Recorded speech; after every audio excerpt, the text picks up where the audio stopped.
Hey, what's going on, everybody? Hey, this is Darren Eady, and this is another episode of Man Talk. I haven't done a podcast in a while because I have other platforms I've been working, kind of paying attention to lately. But I finally had a chance to watch When They See Us on Netflix, and I had to say it was a horror film. If you're a black man in America, that's one of the fears you have the most. Of course, some other things, of course, but that's the main thing because that's a daily thing that every day you could be in the wrong place at the wrong time, a mistaken identity, be accused of something like we're going to talk about today, look like somebody else. I mean, there's a whole list of things that can happen to black men simply for being black. None of it could be true. It could be fabricated by the town you're in, the state you're in, the side of town you're on, the people you happen to bump into, from barbecuing rye black, driving rye black, the list goes on, you know. So when I finally seen When They See Us, it was such a shock that I couldn't remember this particular story. And I was born in 1968, so I was raised in the 70s and 80s, which means I was a teenager in the 80s. I said when they got arrested was 89. You know what I'm saying? Granted, I think it was 89. I joined the military in 89. So I was, pretty much overseas and things like that when a lot of this was going on. So I could see how I could have missed it in the beginning stages because I didn't have access to American TV where I was stationed. I probably got glimpses here and there, but it probably didn't register because I was, going through the Marine Corps. But when I got out, now I'm adult, and I have kids, and I have time to reflect on so many things that I should be doing, can be doing, and the whole list goes on. I got 18-year-old boys, and you would think that I wouldn't have to worry about this as much, but watching this and seeing how everything unfolded for these five young boys, who got accused of rape of all things. Saying one of the evilest things that can happen to a person is rape. So if you're a female and somebody takes something from you, especially how this was depicted as the most horrible, violent crime to the most coveted creature on the planet when it comes to our society is the white, blonde hair, blue eyed female.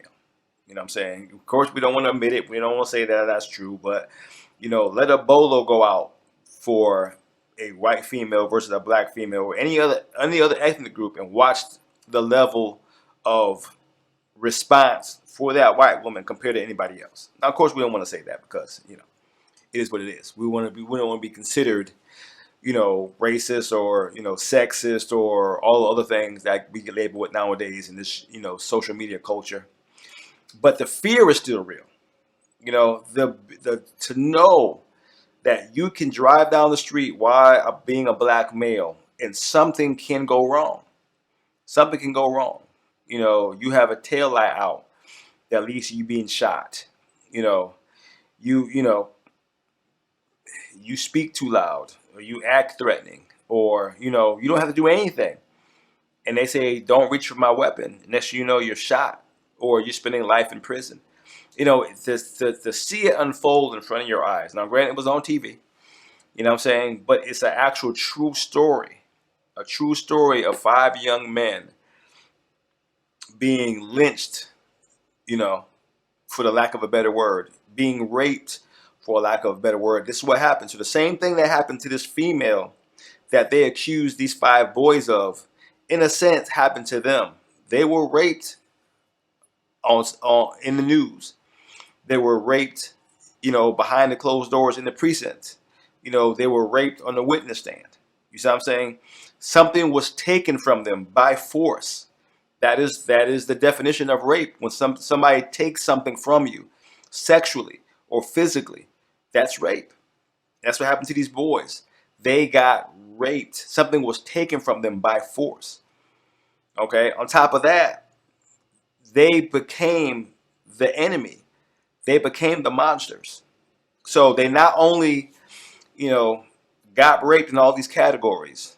On top of that, they couldn't even be the victim. They were the monsters. They were the perpetrators. Boys, kids who I don't think any of them even had sex. I know that question was never asked, to my knowledge, about what I can research from not only Netflix but on YouTube and articles and stuff. That probably none of these boys even had sex yet. Maybe, maybe not. You know, it never came up. But now they're, you know, somebody who takes sex by force, really.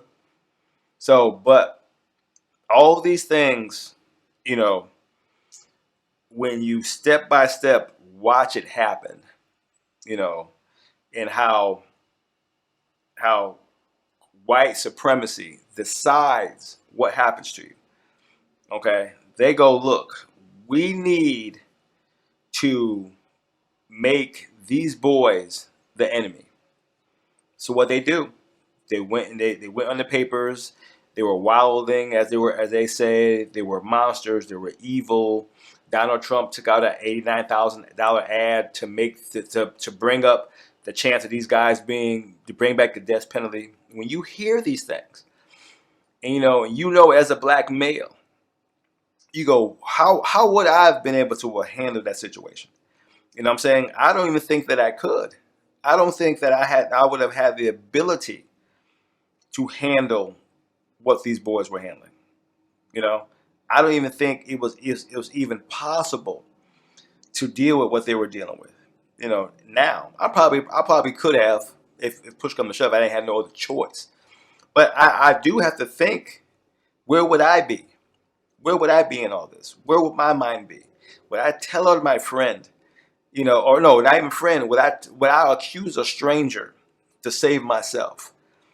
Somebody I've never met a day in my life. Could somebody make me accuse them of doing a crime for the hope that I will get off? And the beauty of that, when you look at evil people, you know, they made each one lie on somebody else. Any recording, without their parents, without any kind of way of helping. They were on their own. On their own. At 14, 15, and 16, on their own with seasoned adults, white adults, which we as black kids are taught to stay away from. Be careful with dealing with white men. You know what I'm saying? Anything can happen. So I'm sure they had to talk about what to do, what not to do, who to avoid. Don't raise your voice, don't do whatever. So they knew, they were already scared because they were white men. You know what I'm saying?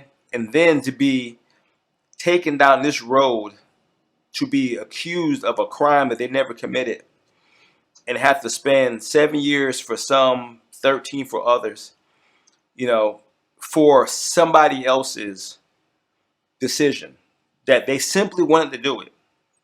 It wasn't the lesser of two evils. It was no evil at all. You know what I'm saying? They were innocent and they were made to be guilty. Now they're grown men with 7 years in prison. Prison, where violent offenders are at, people who do harm to others are at.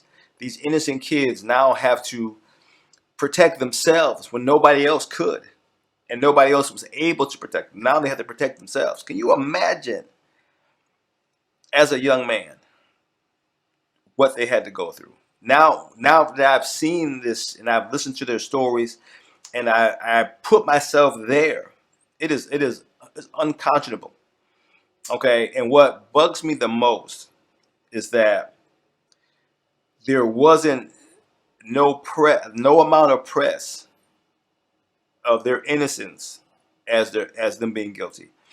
Everybody plastered, every news group, every media, everybody plastered everything they can think of to make these boys monsters. But as soon as they're acquitted, there's next to nothing. You know, and I get it. Nobody wants to admit that they were wrong, but to not admit that you were wrong means you're the problem. You're just as guilty as that cop. You're just as guilty as that prosecutor. You're just as guilty as everybody who sought to do these boys harm. You're just as guilty. You're just as evil. Now, just because you're removed from it and you're just quote unquote reporting the news, you know, it would have been your responsibility to report the news with just as much energy, because you had to make sure the truth was being told, but you didn't care about the truth. You just care about the story, false or true or not. You wanted to make your name off these stories, and all these cops who were able to make their names and be successful and make all this money on this case, on this fictional case, on this lie, on this mistake. Not, you can't even call it mistaken identity. They just pick these boys at random. You know what I'm saying? And when you understand it and you process it in your head, the amount of evil you have to be as a person to do this to kids. So if you were wondering, because I wasn't raised during Jim Crow. I was, but I wasn't. I was young in Jim Crow. My mom protected me from Jim Crow as much as she could. So I'm sure there's a lot of things that happened that I never knew about. Of course, I've heard an N-word plenty of times. I've been treated differently plenty of times, but not to the level that it could have been. Okay? So can you imagine what these boys had to go through to witness the amount of black hate that this situation produced? Not only in the media, in the streets, a lot of our own people thought they were guilty. That shows you the amount of damage was done to us as people, as we chose to believe the worst of our own kind. And are we saying there's not bad people out there? Of course. But I refuse to believe there's no more than any other culture. And I mean, especially here in the United States. I refuse to believe that there is not as much white violence as there is black violence. It's probably the same, but they're not going to paint that picture that way. We're the bad ones. You see what I'm saying? And I'm just watching this and it's like freaking losing my mind. It was a horror film. It was a horror film. And it's amazing that it's been swept under the rug to this level. What I mean by swept under the rug is that, yes, these guys got paid $41 million, which is considered nothing compared to how this one female who got looked at through a peeping hole got $52 million herself. These 5 boys got $41 million total, lawyer fees and so on and so forth. Okay, so you can see the value was placed on her life compared to a white female. Once again, so and then all the ones who did the wrong thing are able to walk away from it scot-free. And I'm just having the conversation, and I'm talking about, let me get these names right: Korey Wise, Kevin Richardson, Anton McCrae, Yusef Salam, and Raymond Santana. 5 guys accused of brutal rape. And if the guy Reyes didn't come and admit to the crime, these guys would still be considered rapists. Something never done. Could we even consider Korey Wise a national hero? Could we consider him a revolutionist? Can we consider him a hero for sticking to his guns and not admitting to this lie in order to save himself? He stuck to his guns for 13 years until he met Reyes on 2 different occasions to get the truth out. And Reyes had a bout of conscience. He became a religious person, and he didn't want somebody else to be responsible for his crimes. And he admitted that he did everything. So when you hear everything, it blows your mind. It simply blows your mind that this can still happen. Because all this stuff got cleared up in 2003. They were still clearing it up in 2013, and we're still talking about it now. Now that the movie done came out, the movie's not all that old, and it has brought up all this stuff to the forefront that we never knew. It's almost 20, 30 years. We never knew anything to what we know now. So people have been walking around with this crime on, personally, that they've committed this crime, and they were able to walk scot-free without any kind of ramifications for their actions. And the justice justifies it. Cops protect them. And this goes on every day. It happens every day. And this is what we live with. This is what we have to deal with. This is what happens to us. And how many people are still in prison, falsely accused every day. And as a black man, I consider myself lucky that I have survived this long and that this thing hasn't happened to me yet. I'm not saying it will never happen, but it hasn't happened yet. And I hope that it never happens for me or mine. But to know that it's out there and somebody is willfully seeking to destroy black men simply because they choose to, for white supremacy. They don't want us to be on equal footing in anything. We can't have anything. We think we have wealth, but we don't. Averages prove it. There's so many statistics that shows black people do not have any wealth. They hardly own anything. A lot of people that we look up to, that we consider, successful black people, the ones who are doing work, we don't see the ones who are quote unquote sellouts or has been bought and paid for. We see them all the time. We see them all the time. You know what I'm saying? And they're the ones doing damage, the Oprah Winfreys and the Gail Kings of the world and all that kind of good stuff. We just see them. And I just look at it, and it's a wow moment. It's a wow. Why can't we come together when we're being attacked? Why we're so still divided? We're so separated. We turn on one another. You know what I'm saying? We don't support anyone. So job well done with white supremacy. They've damaged us to a high degree. You know what I'm saying? They've gotten rid of a lot of the alpha males. You know what I'm saying? The people who are willing to fight. If you're willing to fight and you get up and fight, you die. Or you get locked up, or whatever the case. They want docile people. You know what I'm saying? As long as you're weak and docile, you're allowed to function in this world. If you're an alpha male and you're willing to stand and fight, you're gone. You're gone. You know what I'm saying? So this is my first podcast on this particular matter. I'm gonna do a lot more. I was asked, if you have an opinion, if you have something to say, you show your face and you say it. If you see something that is brutally wrong and you stand by and let nothing and do nothing, you're just as guilty. Now, what can I do? I can sit here and plead my case and talk with everybody else and stick by people, who are going through this. So I'll be trying to find more to get involved with, because this is a scary thing to see it. Of course, people get paid off it and it's doing well and everybody, but it's real. It's real. It really happened to 5 black kids mind their business. Being in a park, hanging out at the park in the city is what young black kids did back then if you lived in the city. I was raised in Passaic, New Jersey, or young. I was young in Passaic, New Jersey. That's what we did. We hung in the park. Whenever I go up there during the summertime, I'd hang out. What did we do? We go to the park. It wasn't nothing new, at all. You know what I'm saying? It is what young black kids did. And because they did it on that day, they went to prison. Scary. Absolutely scary.